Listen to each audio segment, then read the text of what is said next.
This is North Pod, a North Melbourne fan podcast, hosted by Jason Hunt. Now the back Zurhaar, he backs it, he kicks it, all the floor from Zurhaar. This is the speed of the culture. 3 bounces down the wing, he keeps going, 4 bounces. Joining the chorus, the Can't Lose Kangas, AFLW premiers. Hello, welcome back once again to North Pod, and we're winners. We're winners again. We've been winning a little bit recently. We've won this game against the Blues. We've beaten the Eagles. We've beaten Richmond. We've had a draw with Brisbane. We very nearly beat Fremantle as well. It's been a really nice patch, and that second and third quarter against the Blues was fantastic. Bit of a disappointing way to finish the game off, but I think, we're not going to let that get in the way of what is, a really nice step in the right direction win. We know that Carlton right now are not at the peak of their powers by any stretch of the imagination. If we go back 2 months or so, they smashed us on Good Friday, and they were looking like they were going to be an okay team. Played them into a bit of form, I think, at that point. But, things have changed. We've definitely improved since then, and they have not. They've had a couple of injuries. Sam Walsh and Harry Mackay are probably the two most notable ones. So, I'm not by any stretch getting ahead of myself. I think anyone who knows me pretty well knows that I'm a pretty reserved with my emotions kind of person. I don't get too excited about too many things, but it's definitely better to win than it is to lose. And I think, I think it was a really, really nice, relaxing game for, 90% of it, 95% of it. There was a couple of nervous moments there in that last quarter. They never really got close enough to make it absolutely... There was never a moment where I thought, we're going to lose this. But we were probably one goal away from that for, a good 5 or 10 minute period there at the end. So besides that, I think it was a really good game to watch for us, for a North Melbourne fan. And let's jump right into Roo Review and talk all about it. Big change, big shock at selection table. Charlie Comben coming in. So missing just the week with a broken shoulder, essentially, or a scapula, I think, shoulder blade. And we're expecting him to miss a month. He somehow came back in and did replace Callum Dawson. Bit of a surprise. I think a lot of people are a bit surprised, and you could tell that he wasn't quite right. That arm wasn't really coming up too far. He did seem to be carrying it a little bit, but it was a fantastic effort by him within the game. He played a crucial role at times, despite the limitations that he had on him. So, he came in for Callum Dawson. We had a little bit of a change. Zach Fisher was the sub rather than Robert Hansen Jr. But besides that, you'd expect with the form that we've had over the past month or so, it'd be pretty stable at the selection table, and that it was. I guess a bit of a question mark for me with how he rushed Charlie Comben back in, given it was clear that he was injured. But I guess there must have been an assurance that he can't do any further damage to it unless, short of copying another extreme injury or extreme hit. There must have been an assurance that it wasn't going to get worse just through general play, because, like I say, he didn't look quite right. He's a player that's had a lot of injuries over his time in the AFL and just football system, so you don't want that to stack up, but like I say, there must have been some assurances that he was going to be okay. And I think Callum Dawson, who missed out, made sense. He was subbed last week. He wasn't playing fantastic. I don't think he was awful by any stretch, but I certainly think if someone was going to come out from that back half, it was going to be him. And so then, let's look at the game. The final score was Carlton 10-13-73, North Melbourne 13-6-84. So a little bit inaccurate from Carlton. That really stemmed or came from the first part of the game. We were certainly more accurate and more efficient, and that's why we were able to build that significant lead that we did throughout the match. But 11-point winners for North Melbourne. Let's look at it quarter by quarter, and I think early on in that first quarter, it wasn't looking like it was going to be a good day for us or for Carlton, to be frank. There was a really nice tackle from Colby McKercher on Patrick Cripps early on, which I thought set the tone for the way that he was going to play. But then, we just saw Carlton letting us off a couple of times in that first quarter, missed quite a few opportunities to kick goals. They certainly were not... didn't bring their kicking boots, as it were, and the ball was for the most part living in their half the ground. I think we've heard that how many times this year, so many times that the ball's been living in the opposition's half. of the ground. They kicked 2 goals 6 in this first quarter, so really if it's 6 goals 2, it's nearly game over at that point. We were only able to put the 1 goal on the scoreboard in the first quarter. It was a pretty sloppy kind of game, but Carlton, like I said, they were winning contested footy, they were winning the clearances, and they were getting the ball forward. There was a couple of really nice contests in the forward line, which allowed Cam Zurhaar to kick his first goal of the game and our first goal, but just too many turnovers coming out of defensive 50 for us. We weren't able to hit targets. Finn O'Sullivan was really busy. Not all of it positive, but most of it, I thought he was pretty good, was working hard to transition the ball from the back half. McKercher was too. He was missing a few targets, though, coming out of the back half, and we kept going back to him. We were still backing him in, but you could tell that he was a bit nervous, and I guess just finding it difficult to find a target. I think that Carlton was pretty well set up behind the footy. We saw Paul Curtis miss a couple of shots that you'd expect him to take at least one of those, and then De Koning, who, I thought the ruck matchup was super interesting with Tristan Sherry. Carlton have got De Koning and they've got Pitnet both in the side. Pretty different rucks. Pitnet's a really physical, stand and deliver kind of player, pretty similar to Tristan Sherry, whereas De Koning's that more athletic, jump over you type, who's still very strong as well, but plays more into the athleticism and is certainly a dangerous option when he goes forward. And I thought De Koning was looking really dangerous in that forward half. It looked like he was setting himself up for a big afternoon, and I thought Pitnet was at least breaking even with Tristan Sherry, if not beating him, because certainly the clearances weren't going our way in that first quarter. So there was a lot of matchups and areas of the ground that I thought were a bit of a concern, but we were able to stem the flow and limit the damage, I guess, partly through some good defending and also partly through Carlton just missing some opportunities. And we saw Jack Darling go down. It was actually very early in the game, but it wasn't really until quarter time that it was resolved. But essentially had a massive gash on his shin. One of the opposition players' studs cut his leg open, which could be very serious. It would look like a very deep gash.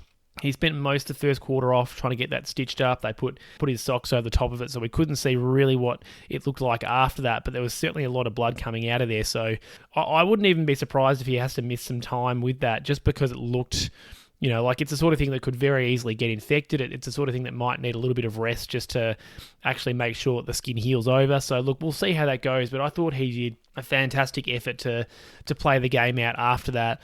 He did limp off a little bit when he went off to get it sorted out. So super important play for our structure. We know Jack Darling, even if he's not necessarily doing a lot of damage on the scoreboard or picking up higher numbers of possessions, structurally he's been super important for us this year. And later on in the game, there was a really important moment that he played a role in. So yeah, look, quarter time things weren't looking great, but they also weren't looking bad. It was 18-9. And, I think watching the game, I thought because we were able to sort of, I guess, absorb that momentum that Carlton had been playing with, I did think we were a chance to bounce back, but it was going to take some things changing. And the start of the second quarter didn't look that different. We were still kicking pretty poorly. Jack Darling kicked a nice goal to get us going early in that second quarter, but we certainly were not shooting the lights out with our disposal. I thought we were giving up a lot of uncontested marks to Carlton, but it just wasn't. They weren't able to do much with it. In that first half, they were able to get territory, but they weren't able to find targets inside 50, and they weren't able to, I guess, get their running game going. So it was kind of this, do you let them keep doing it because it's not hurting, or do you try and clamp down and create turnover? And I think inevitably just the game changed, and we didn't really have to make a decision on that because we were able to change a few things with what we were doing when we had the footy. But I guess it's an interesting one because I think, it was a bit of a stalemate. I don't think it was going poorly for Carlton. They just weren't able to get that last connection piece. We were really dropping back and zoning off. And, how often have we seen teams do that against us? It was almost like watching, a game where Carlton and North Melbourne's the opposition, because I thought the way that we absorbed their attacks and just then almost powered us up, it was like, a revenge attack throughout this second and third quarter. We really absorbed what they could throw at us, and then launched off the back of that. So it all started there with Nick Larkey. He kicked one of the worst goals you'll ever see, or at least like the sloppiest goals you'll ever see. Cam Zurhaar had it in the forward pocket, went for a snap. It was one of those ones where he absolutely should have made the distance from there, but the snap just was a little bit low, so it fell short on the line. Jacob Wiedering has to get a hand on it because otherwise it's going through for a goal. It's a difficult one because he's reaching past the sort of half-shepherding Larky to try and get a hand on it. And as a result of that, he just tapped it straight back into play, right back to Nick Larky, who then picks it up and kicks a goal over his head. A couple of Carlton players just essentially watching, didn't have anyone else on the goal line. It was really poor defending by Carlton, but we take the goal, and I think that was really what started our momentum. Shortly after that, Nick Larky essentially, gave it back to Bull. He took a nice ground ball, hand pass straight to Cam Zurhaar, who kicked the goal, and they traded assists, which was really nice. And that was, the run was on then. We won a couple of clearances in a row. We got some momentum going. And all of a sudden, we'd kick 6 unanswered goals. Jake Gitsandi's pressure was really nice. He was creating, even though he wasn't able to kick a goal for himself. McKercher, who I don't think was kicking well in general, but had to kick the goal on the run. From a stoppage, it was looking really nice. LDU got his first clean clearance, and Paul Curtis just monstered Carroll in the goal square and kicked a goal off the ground. And it was strange to watch because it was, I wouldn't say it came out of nowhere. It certainly started from, a bit of nonsense, really, with that goal to Nick Larky in the goal square. Like, that wasn't the sort of goal that you think about when you go, oh, we're about to launch into a 5-goal assault. But the momentum swung our way. We were able to get a bit of ascendancy in the middle, which we'd really struggled to do throughout the game. And there's nothing more damaging than when you kick a goal and then immediately win that next clearance and get it back inside 50. It really puts the opposition on the back foot, and I thought we did a really good job of putting our foot in the throat of Carlton, because this quarter ended up being a 6-0 second quarter. They kicked 1 point, we kicked 6 goals, 2, and all of a sudden it's 47-19 at halftime. Massive turnaround from that first quarter. And I think there were some stunned Carlton players, certainly some stunned Carlton supporters at the ground, because like I said, whilst it didn't come completely out of nowhere, it was a surprise. And I think that's the thing about North Melbourne this year, is sometimes we've had momentum like this, but we haven't been able to keep it up like we were in this game. Like, Melbourne's the other one where I go, yeah, we had some momentum, we put our foot down. Besides that, sometimes we'll have momentum and it might lead to 2 or 3 goals, and then the opposition go back the other way and kick one, and it doesn't feel like we've got reward for effort. But certainly got some reward for effort in that second quarter. And I think the other thing worth mentioning here in the first half was Charlie Curnow, who, is always dangerous for us. He generally kicks goals. Toby Pink was just absolutely giving him a bath. I don't think that's unreasonable to say. He was absolutely getting help. Griffin Logue was coming across often and chopping him out. Charlie Comben sometimes was coming across and giving him a chop out. But Toby Pink was the primary matchup on Charlie Curnow. There were some rumours that Curnow was going to be out with injury late, but he played, so you've got to take it on face value that he was fit. And no goals in the first half. That'll continue in the second half. I think Toby Pink, what a success story he's been the past month or so. I think, there was, for me, coming into the season, I thought Callan Dawson was the one of those two that was more likely to get some form going and maybe assert himself as a first 22 player. But Toby Pink has been fantastic. He's played really well against some of the competition's best forwards in recent weeks, and he continued this against Charlie Curnow. And it's a good size for him too, because Curnow's not 200 centimetres. I think he might be 192, 193. He's not tall for a tall forward. The difficult part about him is that he is taller and he's got that athleticism, that strength, and he's got good reach as well.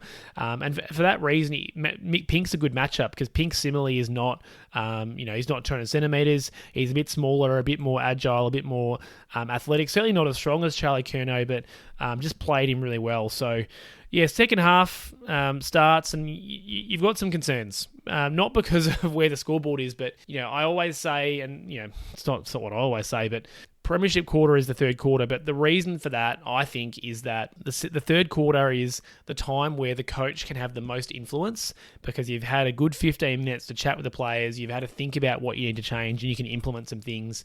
Rather than it being just a quick chat on the bench or a really quick chat at quarter time, coaches can adjust. And I think we saw some adjustments for sure.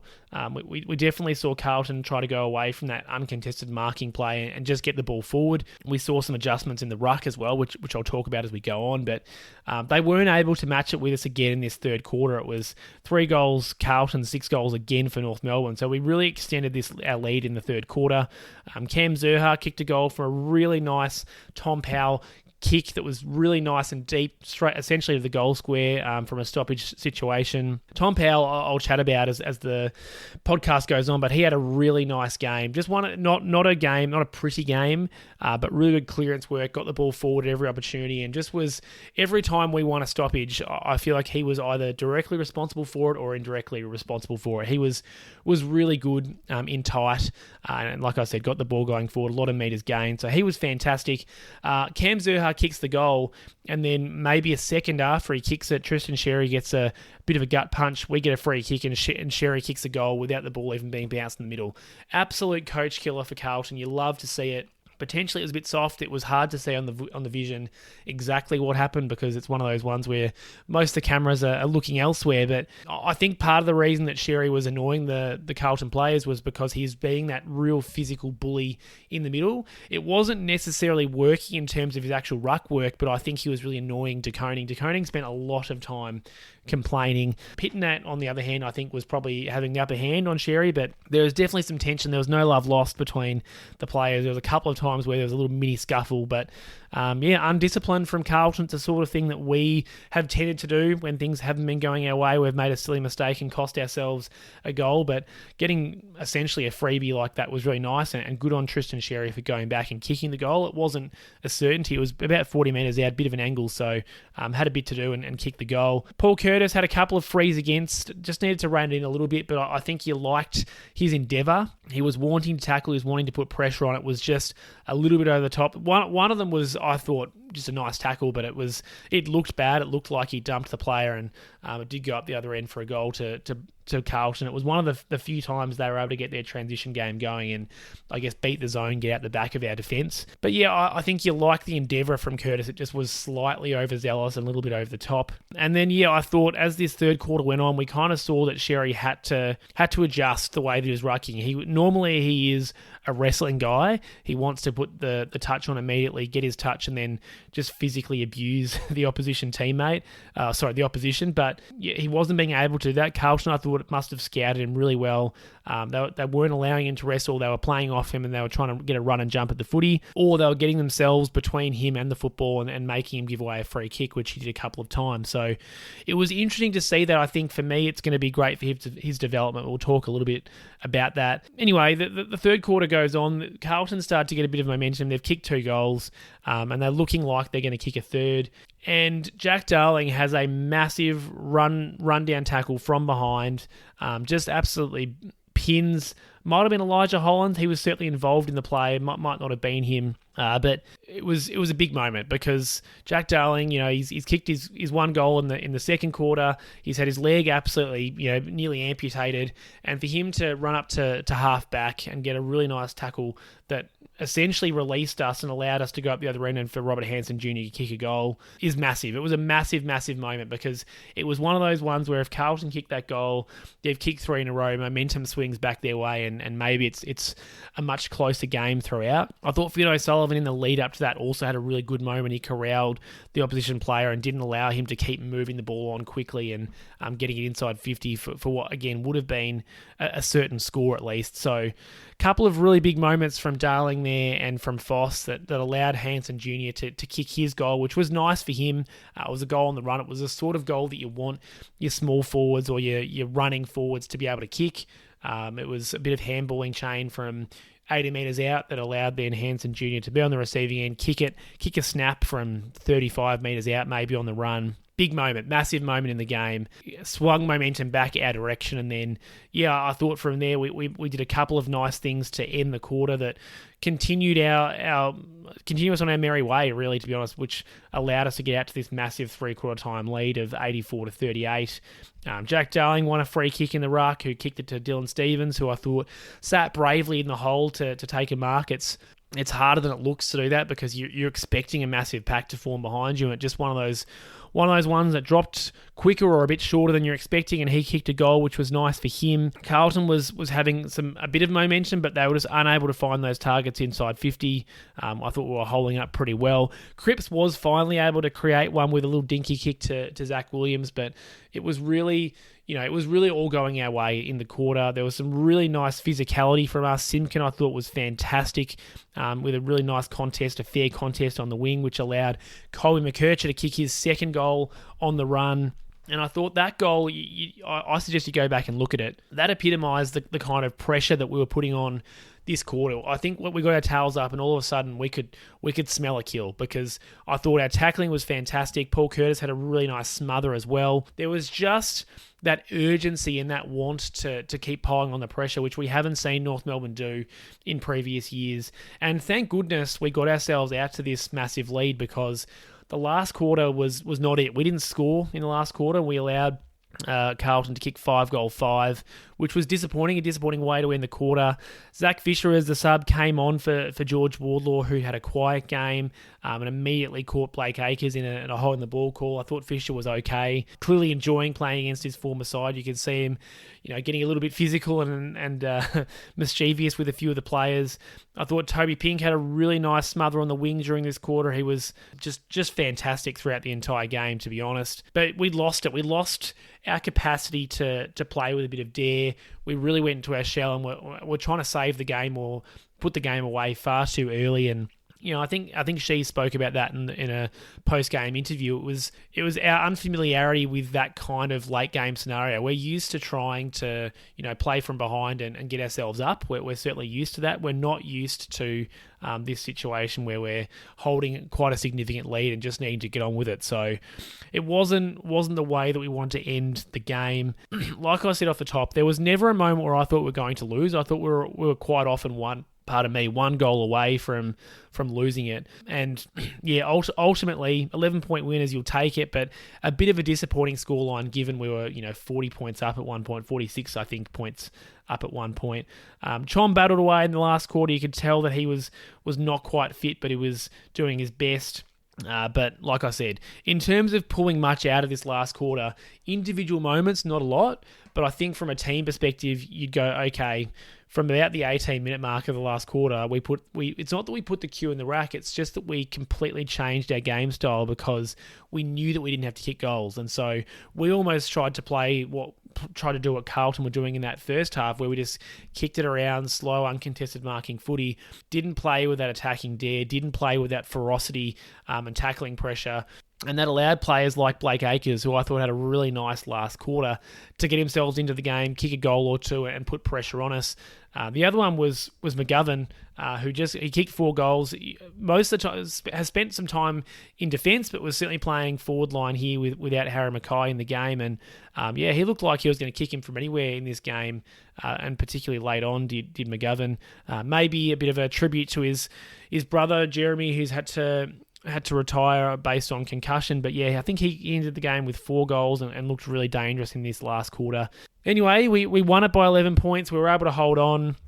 Carlton did get the momentum and the ascendancy going for themselves in the last sort of 5 minutes, and there was a sparkle of hope for them, but it wasn't enough. And it wasn't necessarily relief. It was relief that we didn't blow away the game and blow it up. But it was just nice to watch a game that I think so many other fans will have watched before. This kind of game where you get out to a really nice, comfortable lead. The opposition tries their best, but isn't quite good enough. It's a completely different type of game to what we're used to watching North Melbourne play. We've not had anything like this, I don't reckon, in the last few years. So really nice win, a relatively nice way to win, and plenty of positives to take out of it, even though that last quarter was probably more on the negative side.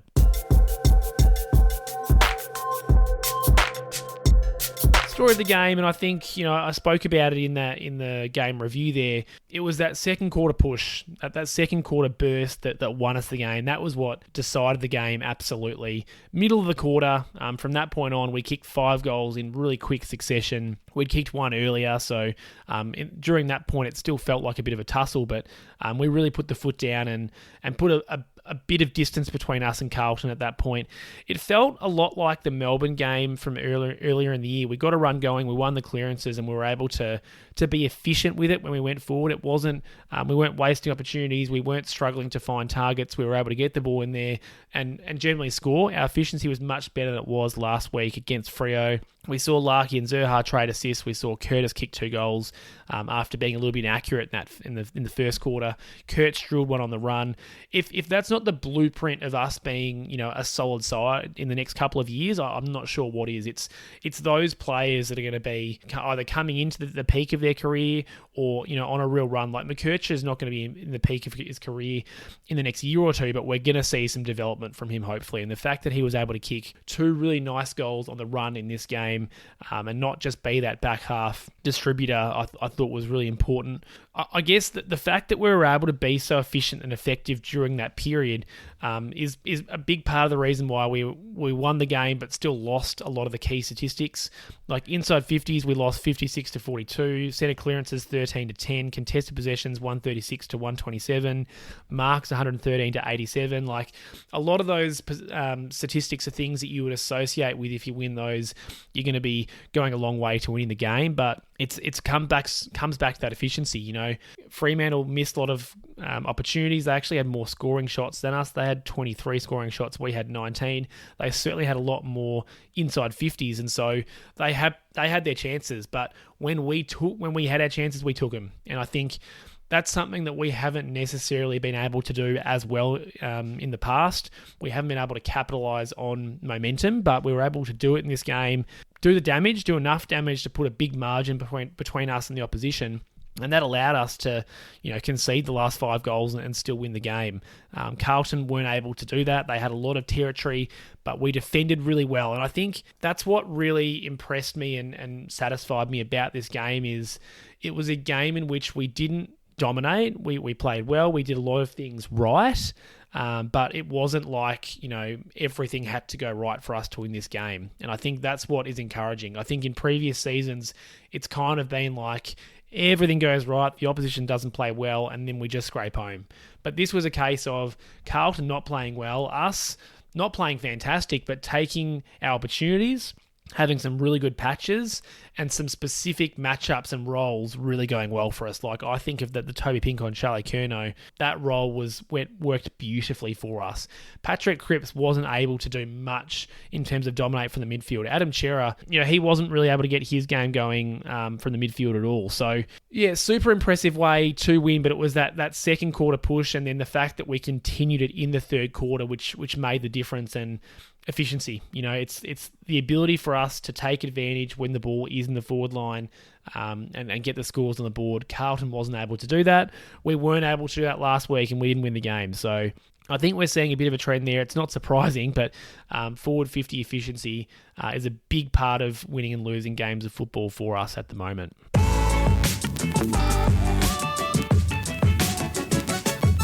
Shinboner of the week and the North Podium voting, and it has to be Toby Pink for his effort on Charlie Curnow.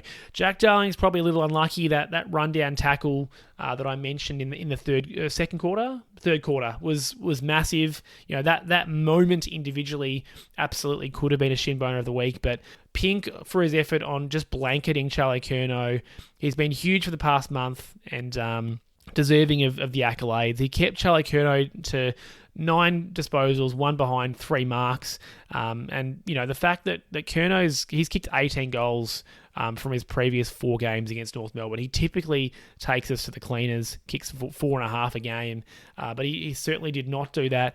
In this instance, Toby Pink himself had 13 disposals, 9 marks, 1 of them contested, 5 spoils, 7 intercepts, went at 92% with his disposal. So he's getting 3 votes as well, but just a gutsy effort from Toby Pink. He's been getting a lot of accolades the last month or so, deservedly so, but I think personally this was his best sort of defensive effort. He's in other games, he's had some really nice moments offensively and done some flashier things with his intercept marking or his ability to impact in moments, but there wasn't much flashy about this performance. This was just beat your opposition player in one-on-one contests, force him into outnumbers and play a really good, solid defensive role. Maybe Curnow wasn't fully fit. There was some talk that he might miss the game, but it was an elite performance nonetheless from Toby Pink, and absolutely deserving of the 3 votes. If we go to the rest of the votes, I couldn't find a 4. Tommy Powell was probably closest to getting the 4 votes from me. I thought his game was sensational, but I don't think there was any one individual that stood out as the absolute best on ground by a mile. So, like I mentioned, Toby Pink 3 votes for his performance on Charlie Curnow. Tommy Powell also 3 votes, 34 disposals, 3 marks, 5 tackles, 8 clearances, 615 metres gained, 3 goal assists, 5 inside 50s. A really dominant performance, if not his best game for the year, very close. I think in one of our earlier wins, maybe the Melbourne game, I gave him a 4 votes, and he had a really, really good performance in that game. He was really good in this one as well. It was just a little bit dirtier, this performance. It wasn't a clean, classy performance. It was one where every time he got his hands on the footy, he was launching it forward and sort of getting it forward any way how. It wasn't, I'm just saying the same thing now. It wasn't classy, but his clearance work and his ability to get the ball forward was super impressive. The 3 goal assists, I think, speaks to the fact that it wasn't just, gaining meterage, but then losing possession. He certainly had an impact with his disposals, which was important. And I thought between him and Parker, who I'm about to talk about, they were definitely our best 2 midfielders, or most impactful 2 midfielders. Powell was probably the one that was getting that second possession and then launching it forward, whereas Parker, who I'll talk about now, was that first touch player. But Powell was sensational, really good game from him, and I think is showing why you invest in players like him. He's played every game last year. I don't think he's missed a game this year, and we're starting to see that consistency build with him. He's not going to play like this every game, but I think if he can play like this, once a month and play a step down from that every most of the other games, I think we've got a good player in Tommy Powell. Luke Parker, I just mentioned, 28 disposals, 5 marks, 8 tackles, 8 clearances, 5 intercepts. And this is why we got him across. He played a really good contested game, put his body on the line when he had to, was really effective in tight. And in a game where Sherry wasn't dominating, I thought Parker was still able to have a really good impact around clearance. Goes forward, and whilst he wasn't able to kick a goal in this one, I thought his work in the forward half was still really important in terms of locking the ball in when it went in there and making a contest. So, really impressed by his game as well. Similar to Powell, it wasn't one that was a classy, beautiful game to watch, but a really important role that he played. 2 votes. It was both of these players. It was a bit tough whether they're a 2 or a 3. McKercher, 29 disposals, 2 goals, 3 tackles, 640 metres gained, 3 inside 50s. It was just his kicking, particularly in that first half, that let him down a bit. He went on to kick the 2 goals and had a really good impact, but just wasn't quite able to hit enough targets for me in that first half to bunch him up or bounce him up. Still had a really nice game. Chincotta was moved onto him in the second half to try and quell his influence a little bit, and he was able to a little, but I thought McKercher was still fantastic. The 640 metres gain, at least, he's getting the ball out of dangerous areas, and the 2 goals is what you want to see from a player like him. Both of them on the run, both of them bursting away from congestion, and a really, really nice game from McKercher. He's building a really good second season. Harry Sheasel's the other one, 30 disposals, 1 goal, 9 marks, 3 tackles. Just your classic consistent Sheasel performance. I don't think there was any one moment where I thought he was phenomenal, but it was a mostly front half game. I don't think he had any centre bounces, or if he did, it was very few. But most of the time, he was spending a sort of a high half forward role, coming up as that extra midfielder after the centre bounce, and playing more of a front half game. And that's what we want. That's a really damaging role for him. That's how he was drafted. We know that he spent a lot of time in defence early on in his career, and we've spent some time as a out and out midfielder. But this front half role is what he knows best. It's not to say that I want to see him all the time in that role. I do think some time in the middle is still important for him, but had a really nice impact in this front half role. Kicks the goal, which is important, but the 30 disposals and a couple of tackles to go with it is important too. And then some 1 voters: Cam Zurhaar, 3 goals, 11 touches, 3 marks, 2 tackles, a goal assist. Just another game where he's played his role. He's taken his opportunities, kicked his goals rather, and made an impact when he had his opportunities. So a really, really consistent season from Cam Zurhaar so far. I'd say his most consistent season ever. He's probably, I think he's on track to kick his most goals in a year, if he can stay fit and keep kicking a goal or two a game. Paul Curtis, 10 disposals, 2 goals, 4 marks, 5 tackles, a really nice smother, a goal assist. And similar Zurhaar, just besides missing those goals early, played his role. If he was able to kick a goal or two earlier on, and he ends up with 3 or 4, maybe he's into the 2 votes, but I thought played his role as that pressure forward. Did give away a couple of free kicks, but the endeavour was there. The impact or the want to tackle was there. It wasn't, lack of trying or anything like that. So an impressive game from him. LDU, 30 disposals, 4 marks, 4 tackles, 7 clearances, 4 inside 50s. Not one of his best performances, but had his flashes of brilliance. I think, played his role. Was a good, solid midfielder. Won some clearances at important times, but wasn't, the best on ground or the one that won us this game. I thought there were other midfielders that were more impactful than him, but certainly played his role in the middle part of the ground and had some really nice moments. Luke McDonald, continuing his fantastic season, 18 disposals, 8 marks, 3 tackles, went at 100% disposal effectiveness. Didn't really put a foot wrong, had some important marks, and just another really nice defensive performance. When he's not having to play at all, and he's able to play that intercept game or play off his man and be the spare, I think we've seen that he's able to have a really good impact. That is essentially the role that he played, when he won his best and fairest, I think in 2020. That's essentially the role he played. He played a loose in defence, and we've been able to manipulate that and create those situations for him to do that this year as well, which is part of the reason why he's had such good form. Charlie Comben, 14 disposals, 4 marks, 5 intercepts, 6 spoils, and I mentioned that it wasn't one of his better games, but I thought absolutely played his role given his injuries. I thought he was fantastic. Like I said, looked hampered, didn't look to be 100% fit at all, but absolutely tried his guts out, and I thought deserved his 1 vote.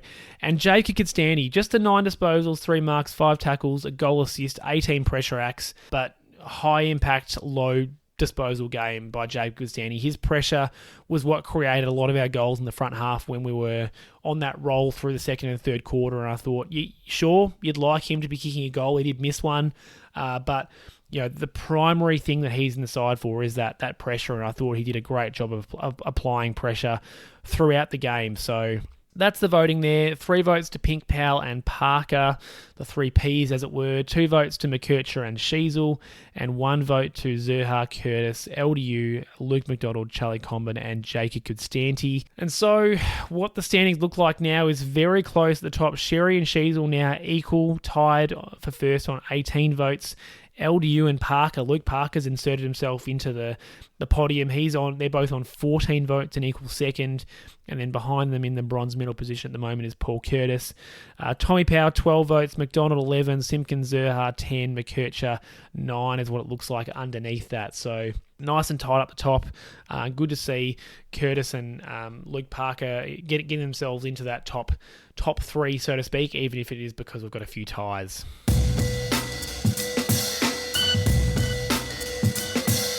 Kanga clipboard time, and I guess just an opportunity to go through a couple of stray thoughts throughout the game. I think the fact that Carlton played that uncontested marking game early on and weren't able to capitalise, some of those missed opportunities, it was because they were missing shots at goal. But I think a lot of it was our defensive structure is finally holding up well collectively.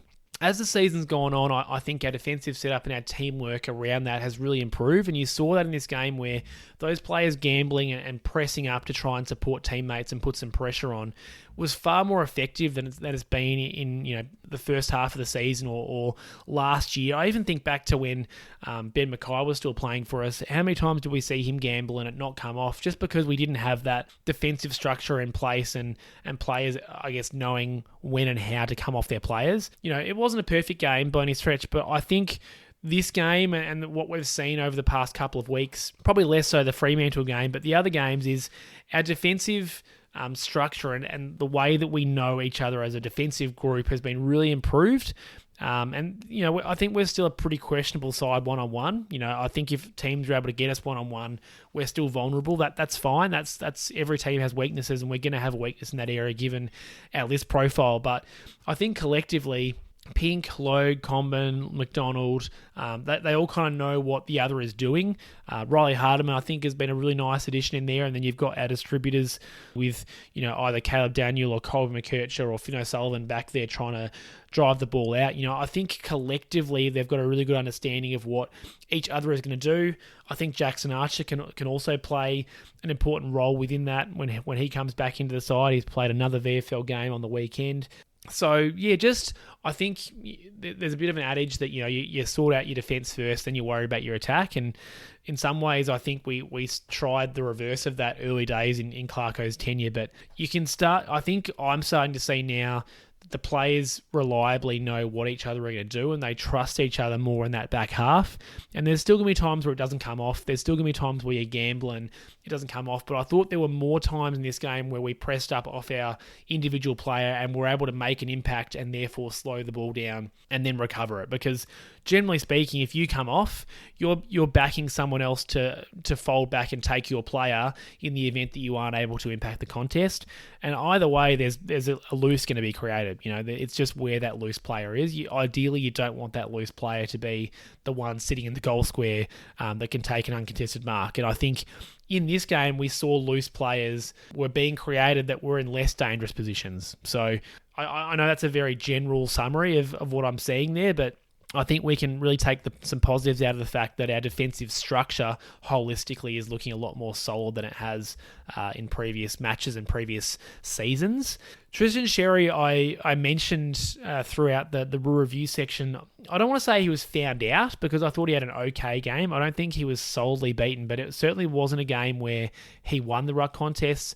I think, he matched up pretty well on De Koning when De Koning was in the ruck, but Pitnet really put him through his pace and I think really outsmarted Tristan Sherry. It wasn't that he was stronger, but I think, like I said, I think there was a really clear plan coming in from the two rucks. The fact that we only have Jack Darling as our second ruck also doesn't help. Like, Sherry looked absolutely gassed by the end of the game, but I thought Pitnet really didn't allow him to wrestle and do what he usually likes to do at stoppage. It took Sherry a long time to adjust, but I thought in the second half we saw him doing more of that running and jumping at the ball, which is unusual for him. But I like the fact that he adjusted the way that he was playing. Ultimately, a game like this is going to be really good for his growth because he's going to find new ways to win ruck contests and to physically assert himself. It's not always going to be through that stand and wrestle or, he loves just cutting off another player's run at the footy. The commentary was a bit annoyed or I guess questioning whether or not he should be able to do that at centre bounce. But whilst he's allowed to, I think he's taking full advantage of his strengths. So not one of his better games, Sherry. He wasn't able to take it out of the ruck like he often does and have a big impact. There were not a lot of hit-outs to advantage in this game, but I think he'll learn a lot from it. And the fact that he is being scouted so heavily and the fact that opposition teams are going in with a really clearly defined plan says that he's a super damaging ruck and he's one of the better ones in the competition. So we can take a lot out of that. The fact that he wasn't able to be as dominant meant that at stoppage and at clearance situations, we also weren't able to dominate like we have been able to at times this year. We broke even, essentially, across the game, but when we got our goals and we got that run on in the second and third quarter, we were able to win clearances and win at stoppage. So that's a big part of our game. We need Sherry up and running to make that happen, consistently throughout the game. But like I said, he didn't win this contest, but I think we win because he's going to develop better as a player as a result of this contest. It was a really good matchup. I'd encourage you just to go back and have a look at the way that he was trying to attack ruck contests against Pitnet in the first half, and then how he adjusted in the second half because it looked like a different player. He was not wrestling. He was actually getting his space, running and jumping, or when it was a boundary throw-in, rather than just completely trying to block off the other player, he was actually focused on the ball, which is often sometimes that he's not too concerned about it at boundary throw-in. So I thought that's going to be promising for us. And I wanted to shout out Jack Darling. low numbers but high impact games like this are the reason that we got him across. Parker is always going to be a busier player. He's always going to find more of the footy, but he plays a role that sees him getting involved more with the football. Jack Darling's tackle in the third quarter cannot be understated. It was a crucial momentum swinging tackle. It stopped what Carlton would have, their momentum was building. They were about to kick their third goal in a row.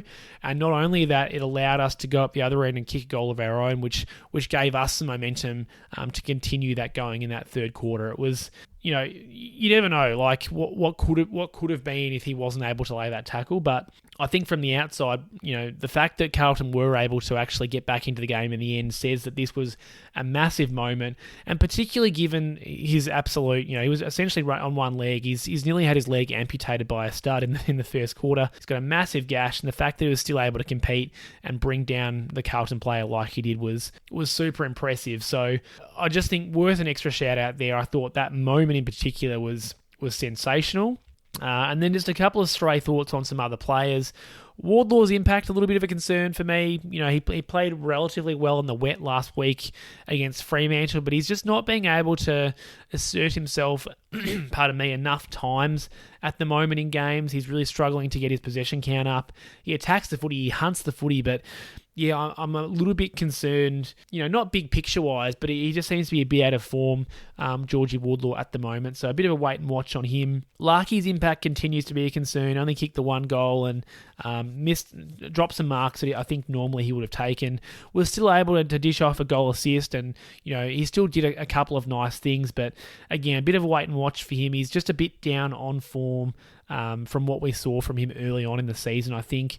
And then Jai Simpkins, the other one, he's spent a fair bit of time out in the wing, which is working okay for now. It's not great, I don't think, for team balance, but it's the old, we've got to find a spot for him that works for him and for the team. With Bailey Scott out of the side at the moment, there is room on the wing to have Simpkins spend some time there. But yeah, the last few weeks, he hasn't been high in possession numbers. He's not necessarily getting forward and having a massive impact on the scoreboard. I think that's what's important for him. When he's not having much time in centre bounce, I think he needs to be kicking goals. Now, of course, if he's on the wing, he does have a different role. He's holding his spot and he's just running backwards and forwards. That's what a wing is supposed to do. But I think Jai Simpkins needs to be kicking goals for him to be, contributing his absolute best to the side. If he's not, winning 10 clearances a game and bursting away from stoppage, which it doesn't look like is going to be his go based on our team structure for going forward. So again, a bit of a wait and watch for him. I'm not as concerned about Simpkins as I am Wardlaw and Larkey, but there's definitely room for improvement in all three of their games.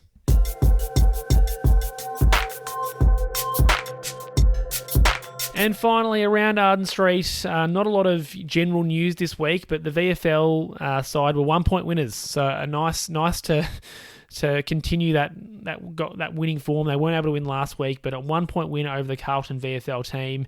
And it's the same kind of names that I think are knocking on the door for selection at some point. Will Phil was busy again, 25 disposals, 9 clearances, 7 tackles. It's an interesting one to see whether or not maybe he might come in for Wardlaw at some point if Wardlaw's form continues to be a bit average. I think Will Phil, I've mentioned a few times, to me is deserving of another opportunity before the end of the season because he just keeps plugging away at VFL level and having really good contested games. So another good one from him. Dersmer and Banch both kicked 3 goals. So they're, Banch I think is probably a little bit behind in the pecking order, but Dersmer is, knocking on the door for a recall at some point this year. And we certainly, I think, will be looking to get him at any opportunity just based on the high value that we placed on him at the draft. And then, Cooper Harvey had 25 touches, Bailey Scott had 21, Maley kicked a goal and had 23.